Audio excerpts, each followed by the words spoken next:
galitam phalitam mundam dashana vihinam jatam tundam vruddho yati grihitva dandam tadapi na muncha tyasha pindam angam galitam phalitam mundam dashana vihinam jatam tundam vruddho yati grihitva dandam tadapi na muncha tyasha pindam. So the verse is titled Fooled by Chasing Desires. So here's a fellow who's destroyed his life. So how has he destroyed? The description, the graphical description explains it. The body has been worn out, angam galitam. Head has turned grey, palitam mundam. Dashana vihinam. Mouth has gone toothless. Vruddho yati grihitva dandam. He is supporting, he needs the support of a staff. So the old man moves about, yet tadapira munchat asha pindam, yet the bundle of desires leaves not. So the graphical description of the verse just explains that the journey this person has taken. If you remember what we said in the earlier verse, that 14th verse talks about a hypocrite. All right? 15, 16, 17, who is a very genuine spiritual practitioner. He doesn't want to be a hypocrite. He is a genuine fellow, but he goes about it in a wrong way. He has not got the right guide. He has not got the right tutor. So he goes about it in a wrong way. And 15 talks of a person who has led an indulgent life. And what is the purpose of 15, 16, or these set of verses is dealing with the subject matter is, what is the subject matter? I want you all to get that right. What is the subject matter these few verses are talking about? In fact, the very 15th verse. What is 15th verse talking about? As I said, fooled by chasing desires. So here is a person who is tried his every possible way. He has led a life, but he is still left with desires within. So what you will understand is you cannot exhaust your desires through indulgence. By leading a life of chasing and indulgence, you cannot get rid of your desires. Now, the 16th verse talks about a person who has taken another different route, extremely opposed to it. He has led a life of total abstinence. Again, he gives a description of what his state is, yet he has not got rid of the desires. And then he becomes very critical of those who are practicing certain spiritual practices in 17. We'll get there soon. But you may ask me, sir, why are the scriptures constantly behind these desires?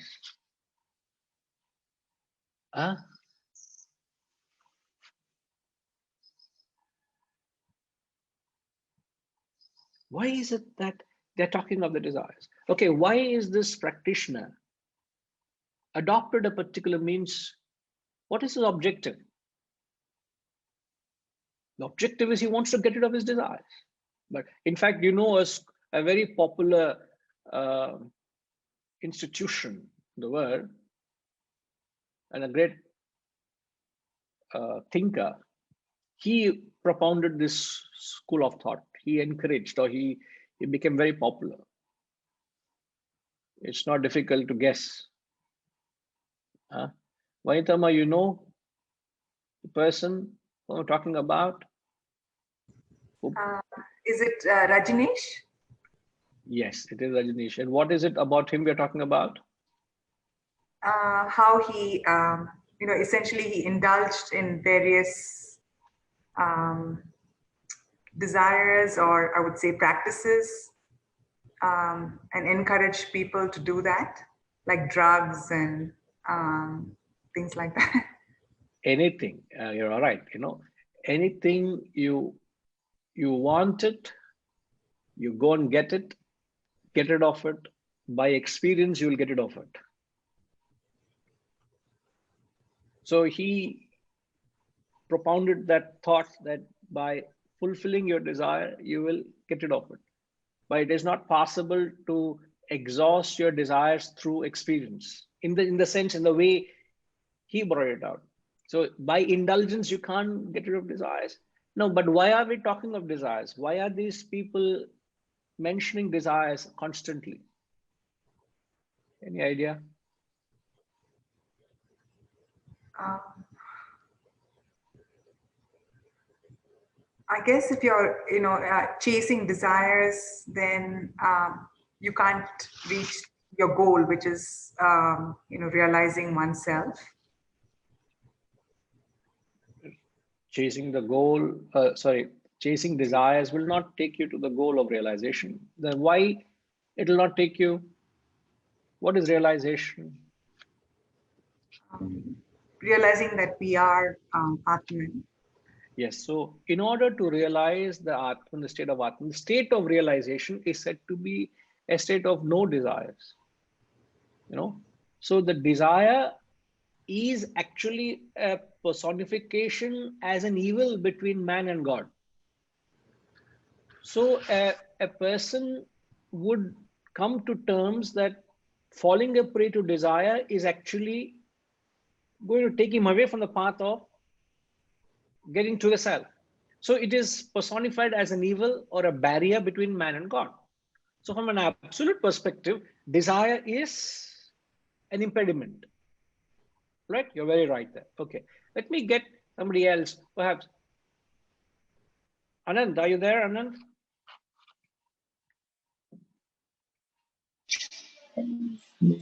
Pranam Guruji, I'm here. Yeah. Namaskar. Yes, Anand.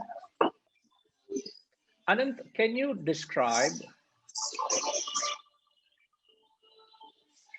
There's a lot of disturbance at your end, Anand.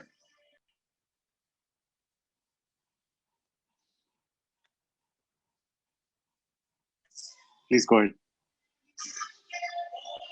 Yeah. What I was wanting to know from you is, from an absolute perspective, desire is a barrier between man and God. Now, from a relative perspective, what is the danger if one operates on desire? Relative perspective, how should one perceive a desire? We have spoken enough about it over the weeks. I just want to mention because he talks about it. The text constantly keeps bringing it up. I guess you get distracted. There are many occasions and opportunities to getting distracted from your From focus what? and goal. From the... your goal that you're trying to pursue. And how does desire become a distraction?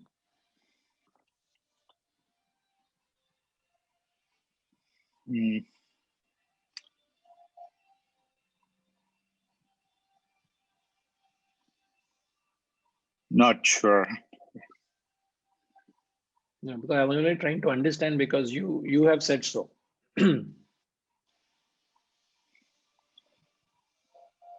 Yeah, I mean, you're trying to focus your mind on whatever you're trying to achieve in that moment or your goal. Mm-hmm. And if you have desires, I mean, and they're, either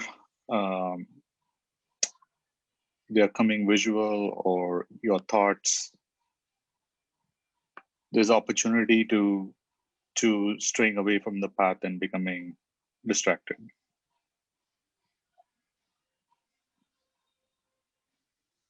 All right. All right. See, I mean, what we are trying to attempt to understand is from an absolute perspective, it takes you off course because it doesn't take you towards the self because you get distracted, you rightly said. From a relative perspective, how could one perceive a desire? So the thought process is desire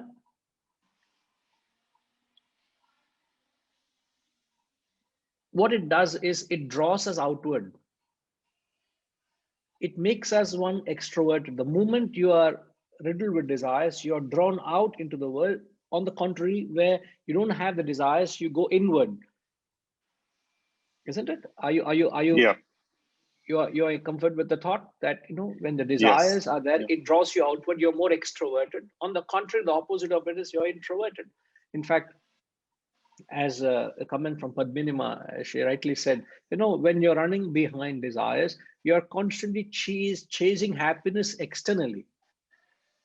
And then you'll realize that the nature of that happiness is only temporal. It is passing, it's fleeting.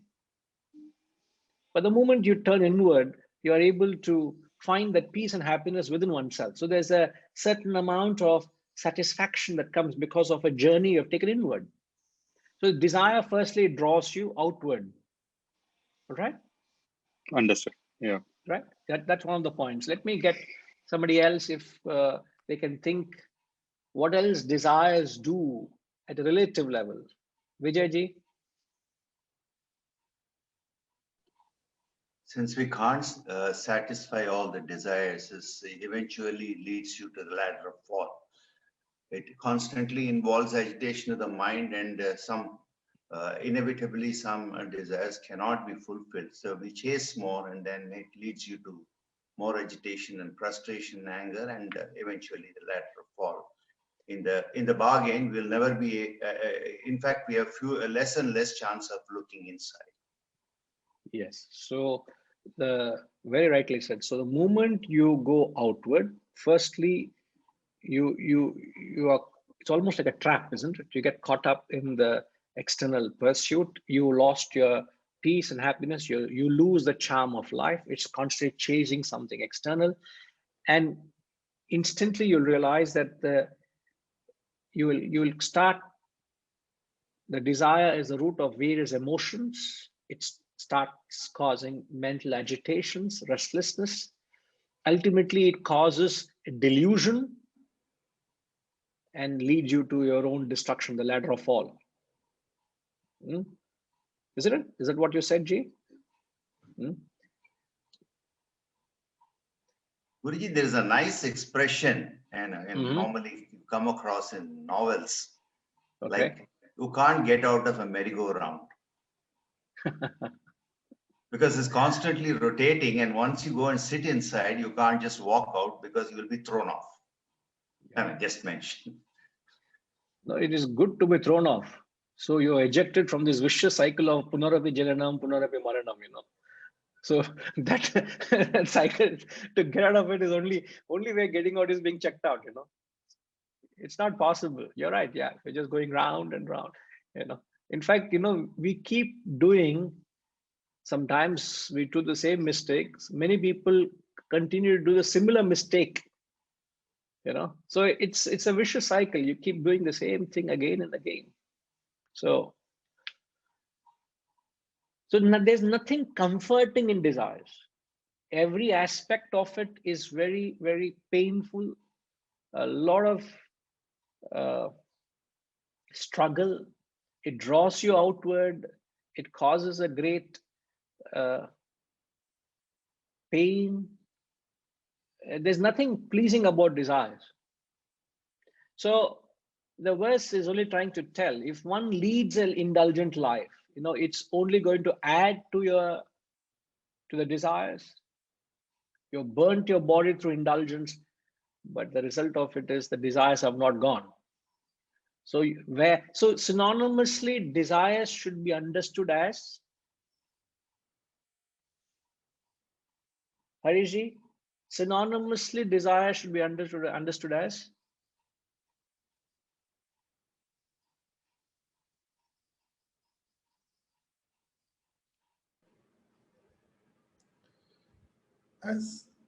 agitation. What takes you away from your path? It draws you away from the present. desire is understood as agitation. It always takes you away from the present. Where does it take you? Either to past memories or to future expectations. So either into the past or into the unborn present.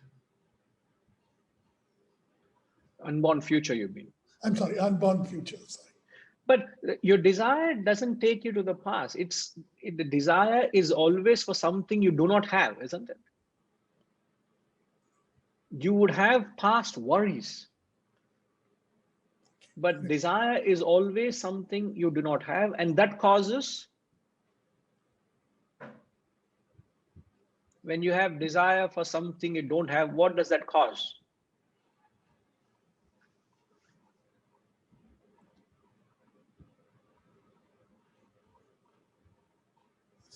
Agitation.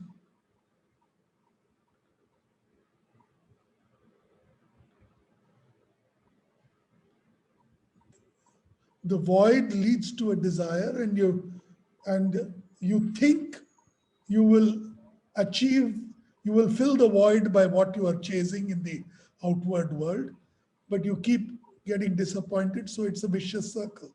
So you keep, so every desire leads to more desires. It multiplies. Yes, desires multiply. Desires leads you to the future. And if you are constantly living in the future, you always live a life of discontentment, dissatisfaction in the present. It's like person wanting to sleep and cannot sleep. Person wanting to eat cannot eat.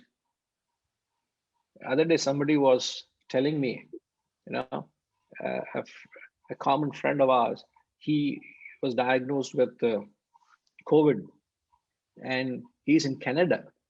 And apparently, I think the new strain of virus, what he was saying, is such that it's like 4 or 5 days, the amount of pain you feel in the body, you can't even sit. You can't lie down. It's like you're on a bed of thorns. Your body is just being subjected to excruciating pain. He said he had no words to describe that. And he said, I didn't know how that time passed through. I couldn't endure it. So I want to sit, I can't sit. That kind of a precarious situation in life. And can you imagine that mentally going right through your life? You have whatever you have, but you're never contented, you're never happy. You're never at peace with yourself, because constantly you are looking outward, constantly you're chasing. So the best thing one should learn to do is never ride on these desires, never ping your life on these desires, never pitch yourself on these desires. You should pitch your life on your dharma. Your dharma is to perform your duty, your work with dedication, with sacrifice, with integrity. So these are all the principles which engage work. So when you perform work with dedication, which is your dharma, you perform your duty with integrity, with a spirit of sacrifice to a larger cause, your life becomes truly wholesome, truly holistic. This is the attitude you would counter the constantly craving, greed, wanting, which leads you to dissatisfaction, discontentment, grumbling, complaining. These are the two different attitudes that would come up. So you will have to adopt the path of action, the path to live in the present, that spirit of doing your duty. And this is the only way you will checkmate the desires. Otherwise, you're constantly, Yeah, and it's like we are infested with desires, and if you don't adopt this serious counter mechanism, it's going to consume us. We're going to pay a very hefty price. I'm not even talking about self-realization, sir. I'm talking about how do you handle these constantly impounding desires on us. Reddy Garu, you wanted to ask something?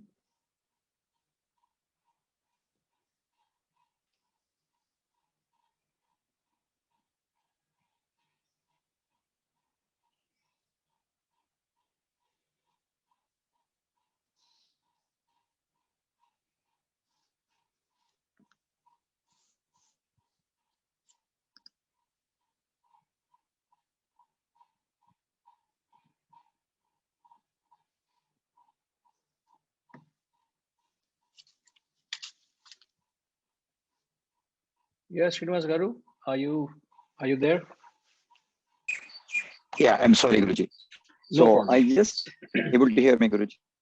Yes, we can I hear just able to bring in an analogy with the desires. Is like life is a journey where I correlate the desire is like an accelerator. The more you accelerate, and the more the speed at which you go through, the more amount of desires. Somewhere we need to bring in an intellect as a brake to realize it and control it, the direction in which we need to go through. So if you don't apply the brake,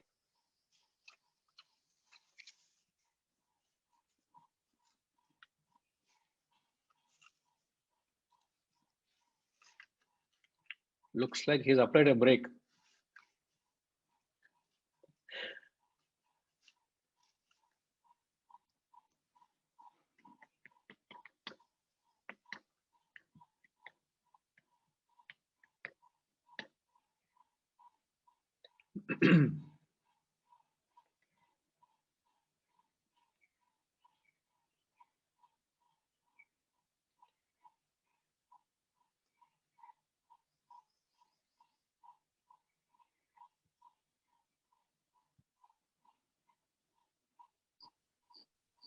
I'm sorry, Guruji. I think the brake is not applied from my end.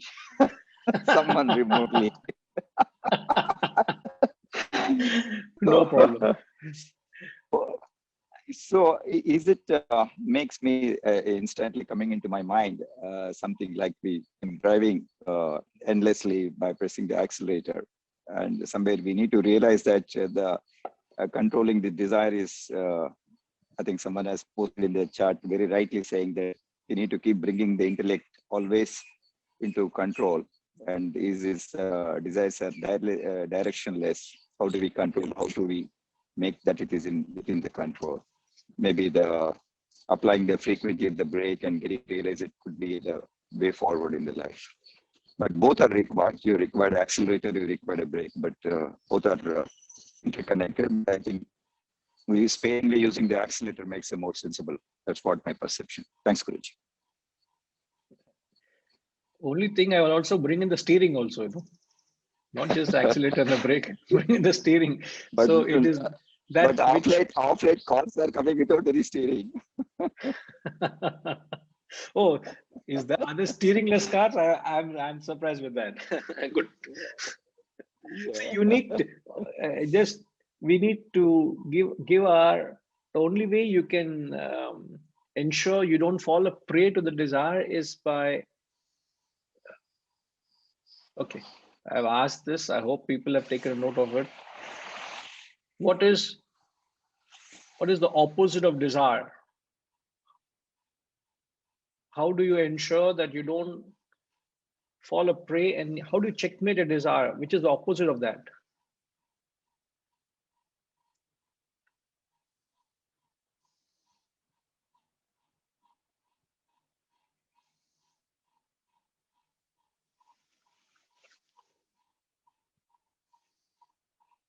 Rajiv ji, how do you ensure, what is the opposite of desire?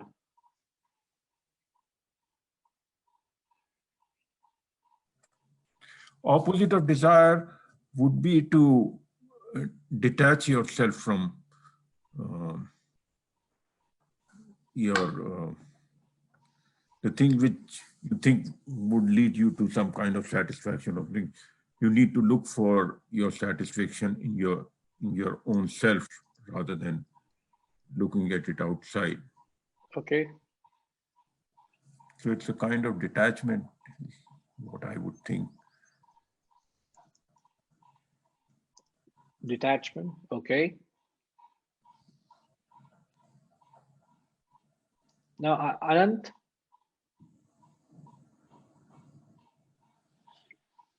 Yes, Guruji. If you are either driven by desire or you're driven by what? Which is the opposite of it?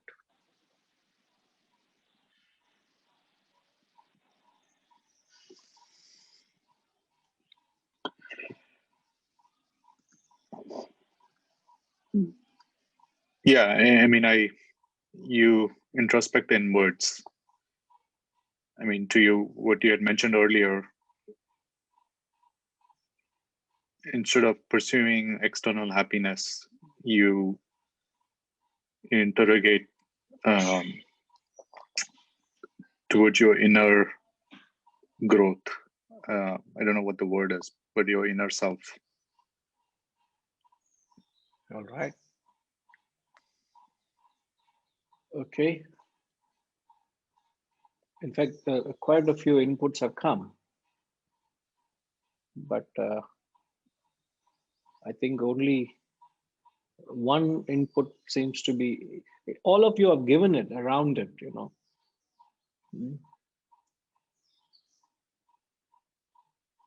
Like contentment is an outcome. Deserving, Jayama had, she commented directly to me, but opposite of desire is deserving. You're right, they're very right. Fulfillment, Ashama says, you are very contented, fulfilled. You're right. Dinkima says intellect. Padminima, austerity, contented, Setuji says. See, these are all the effects or outcome, but either your life is driven on desires or it is driven on, as Ramanaji has rightly said, when you are driven with a higher purpose.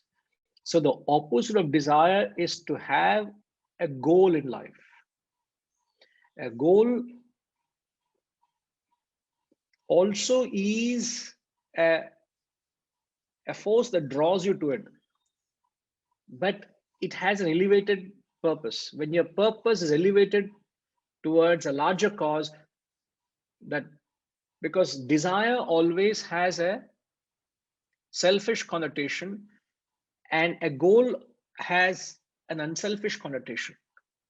So the only way you will come out of your clutches of the selfish desires is to embrace an attitude of service and sacrifice towards a larger cause.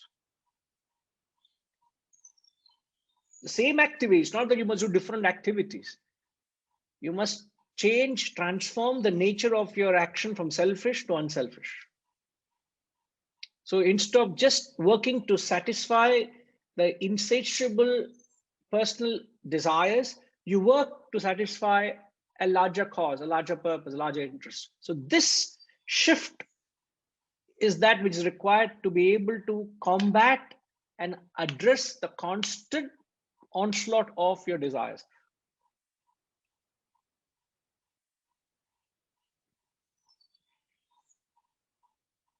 So you must learn to live a life of service and sacrifice.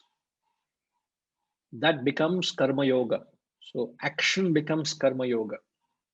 You're acting, but then action becomes divine. Action becomes worshipful. Then you will experience this life of contentment. You're grateful. You live a life of renunciation. All this comes in. This is a life of sattva. RPG, the three, can you describe the same with the three gunas? I've just said what sattva is. So three things we've learned, the three gunas, sattva, rajas, tamas. What is tamas, Ji? So indolence, laziness, no care in the world, no motivation. No motivation, no care, no action at all, isn't it? It's inaction. Rajas is Full action, fully immersed in the world, caught up in samsara, frenetic activity, but not really with a purpose.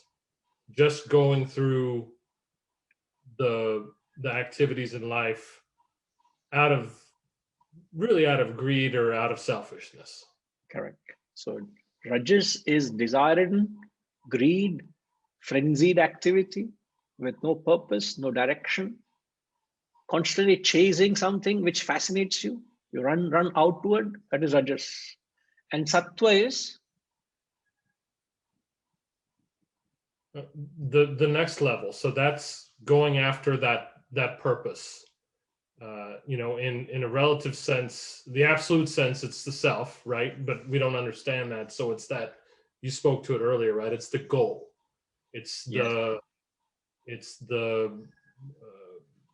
obligation that you need to fulfill to yourself or to others in an unselfish and then ultimately selfless manner. so action is going on. A sattvic person performs action, but with a clear purpose. There's a clear direction. There is a drive from within that draws you towards the goal. And the outcome of that is, as I've said, when you are sattvic, your actions are very concerted, you're very inspired. Such actions produce mental equanimity and satisfaction and contentment. The frenzied action, Rajas, produces discontentment, resentment, dissatisfaction, agitation, friction, more desires. It's a vicious cycle. It breeds more desires. It causes delusion. It causes mental agitation, total destruction. So we must understand, when you look at it from these three windows, you get a picture. So what is the opposite of Rajas is adopting an action of Sattva. And Sattvic action is, Sattvic action is action plus peace. Rajasic action is action plus agitation. Tamasic action is inaction plus peace.